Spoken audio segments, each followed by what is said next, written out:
নমস্কার প্রিয় বন্ধুরা। হ্যাঁ, আমি জিত গার্ডেন থেকে বলছি। আজকে আমি আপনাদের সাথে রয়েছি থাই ভ্যারাইটির কামরাঙার ফলন বিষয় নিয়ে। আপনার গাছে দেখুন, ফলনটা দেখুন। আপনারা প্রচুর সংখ্যায় ফলন হয়েছে। এই রকম সংখ্যায় হওয়ার কারণটা কি? গাছ দেখে নিশ্চয়ই আপনার মনে হবে যে এটা কোনো ছাদ বাগানের নয়। দেখুন, ছাদ বাগানের 20 ইঞ্চি জলের ড্রামে আমি বসিয়েছি। গাছটা বয়স 2 বছর পেরিয়েছে।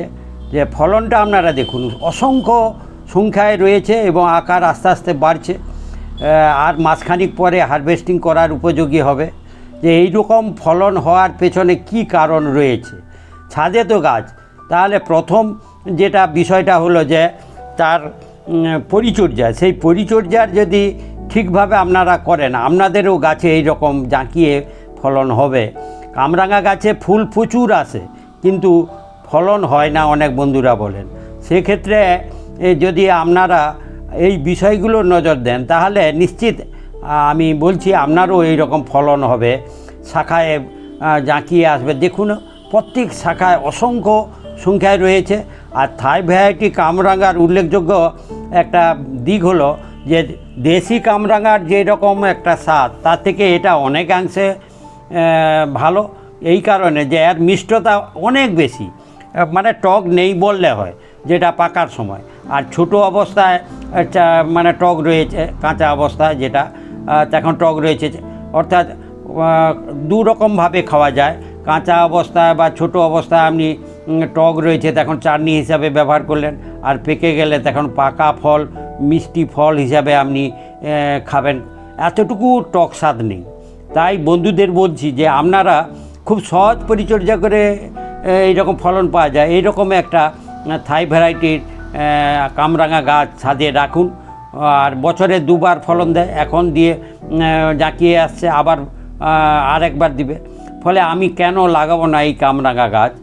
গাছের দাম খুব বেশি নয়।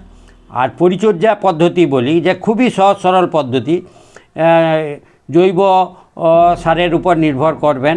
শুধু ফুল আনার বিষয় এবং ফুল থেকে ফল করার বিষয় সময় একটু রাসায়নিক সারের পরিচর্যা। না হলে সবসময় আপনারা বাড়ির ছাদে ফলকর গাছ যাই লাগান, জৈব সারের উপর নির্ভর হওয়াটা ভালো। কারণ বাড়িতে খাবো, বাজারে সবই পাওয়া যায়, কিন্তু বাড়িতে তৈরি করা ফল খাবো, সেখানে কেন আমরা রাসায়নিক সার ব্যবহার করব?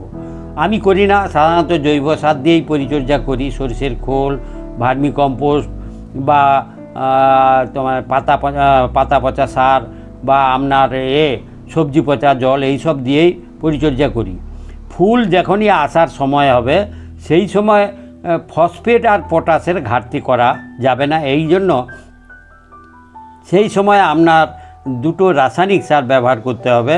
সেটা হচ্ছে ফুল আনার বিষয়ে প্রথমে যেটা বললাম, এসএসপি, সিঙ্গেল সুপার ফসফেট, এবং ব্যালেন্স নিউট্রিয়েন্ট এনপিকে 19-19-19, এই দুটো সার দিয়ে পরিচর্যা করা।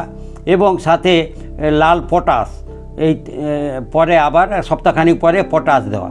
এই 3টে রাসায়নিক সার ফুল আনার বিষয়ে এই উল্লেখযোগ্য পরিচর্যাটা আপনাদের করতে হবে।